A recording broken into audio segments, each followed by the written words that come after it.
নমস্কাৰ। সেইদিনা বাতৰি কাকতখনৰ একদম প্ৰথম বাতৰিটো দেখাৰ লগে লগে মোৰ মন তথা জিভাখন মানে অলপ সুৰসুৰাই গ'ল। মানে বাতৰিটো আছিল যে বোকাখাতৰ সুখ্যাত পুৰি আৰু পেৰাৰ জুতি ল'লে মুখ্যমন্ত্ৰীয়ে। কলপাতত পুৰি বোকাখাতত মুখ্যমন্ত্ৰী।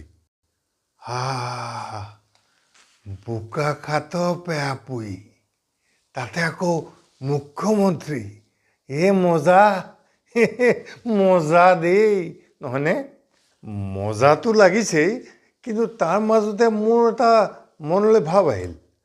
মই ভাবিলোঁ যে বোকাখাতৰ সুখ্যাত পেৰা পুৰি বুলি কিয় লিখিলে? বিখ্যাত বুলি লিখিলেওতো হ'লহেঁতেন।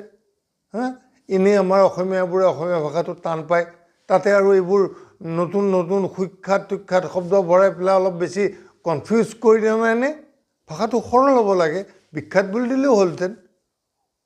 তাৰপিছত ভাবিলোঁ যে নহয়, এইটো একদম এপ্ৰপ্ৰিয়েট শব্দ সুখ্যাত। কাৰণ বিখ্যাতৰ সৃষ্টিটো আজিকালি মুহূৰ্তে মুহূৰ্তে হৈ আছে, হয় সৃষ্টি হৈ আছে নতুবা সৃষ্টি কৰা হৈ আছে। বিখ্যাত হ'বৰ কাৰণেতো মানুহৰ মাজত হেতা ওপৰা লাগিছে, আৰু বিখ্যাত হোৱাটো আজিকালি বৰ সহজ হৈ পৰিছে। কোনোবাই কেমেৰা ফালে চাই চকুটি এটা মাৰি দিয়ক, লগে লগে হাজাৰজনে চকু মেলি বিখ্যাত। কোনোবা এজনে বছৰ বছৰ ধৰি সাধনা কৰি গায়ক হিচাপে অলপ সুনাম অৰ্জন কৰিছে, মই তেওঁৰে এটা গীত পেৰডি বনাই অদ্ভুত ধৰণে গাই বিখ্যাত হৈ গ'লোঁ ৰাতাৰাতি। বিখ্যাত হোৱাটো আজিকালি খুব সহজ।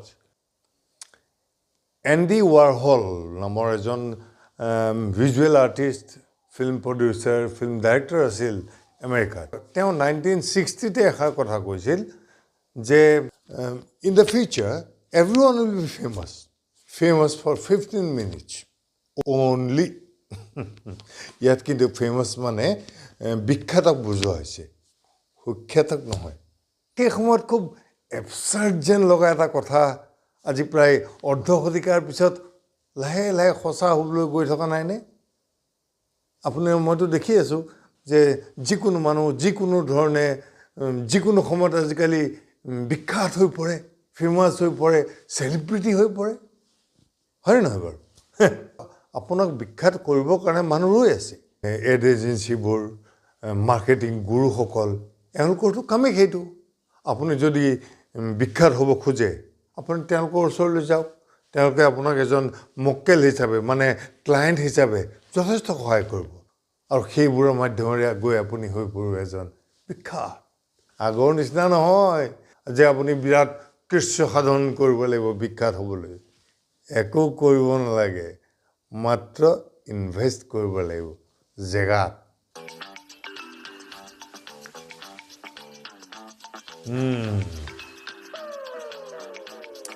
হৈ যাব, বনাই দিমহে আপোনাক, কিয় চিন্তা কৰিছে? আৰে আমি চাৰ্টিফাই কৰি দিয়াৰ পিছত nobody would dare raising any question on you. আপুনি হৈ পৰিব এজন ষ্টাৰ, চেলিব্ৰিটি। আপোনাৰ মানে প্ৰিণ্ট মিডিয়া বা ছ'চিয়েল মিডিয়াত আমি এনেকুৱা ধৰণে কেম্পেইনিং এটা কৰিম যে আপুনি বিখ্যাত হ'বই লাগিব। ইউ জাষ্ট গো থ্ৰু আৱাৰ ৱেবছাইট, আমাৰ ৰেটিং চাই লওক। You know what's our failure rate? You'd feel like laughing out loud. Just 0.01%. What does it mean? এটা কি বুঝে? যে we provide 99.99% assurance. আপুনি এজন মক্কেল? না মক্কেল মানে অসমীয়া। Client, you are our esteemed client. এতিয়াৰ পৰা আপুনি আমাৰ ৰেছপনচিবিলিটি। চ' গেট ৰেডি, ব'লক অলপ আমি বাজেটটোৰ বিষয়ে আলোচনা কৰি লওঁ। আজি কিছু বছৰ আগলৈকে আমাৰ সমাজত বিখ্যাত ব্যক্তি খুব বেছি নাছিল, আৰু বিখ্যাত আৰু সুখ্যাত একে আছিল।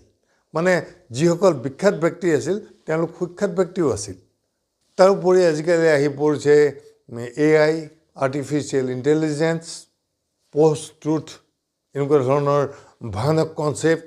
গতিকে মানে আজিকালি বিখ্যাত কুখ্যাত এইবোৰ পাৰ্থক্য উলিয়াব আজি যিজন সুখ্যাত কাইলৈ তেওঁ কুখ্যাতজন আকৌ হৈ পৰিব বিখ্যাতজন আকৌ মানে এটা সাংঘাতিক ধৰণৰ জাগলিং চলি আছে সুখ্যাত বিখ্যাত আৰু কুখ্যাতৰ মাজত। কিন্তু জাগলাৰজন কোন?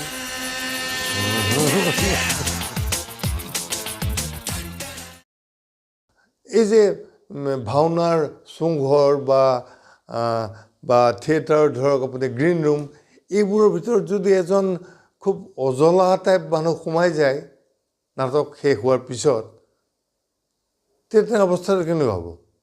তেওঁ গৈ দেখিব, ই কি কাৰবাৰ, ইয়াত দেখোন হিৰো হিৰইন ভিলেইননি চব একেলগে হাঁহি ফূৰ্তি কৰি আছে।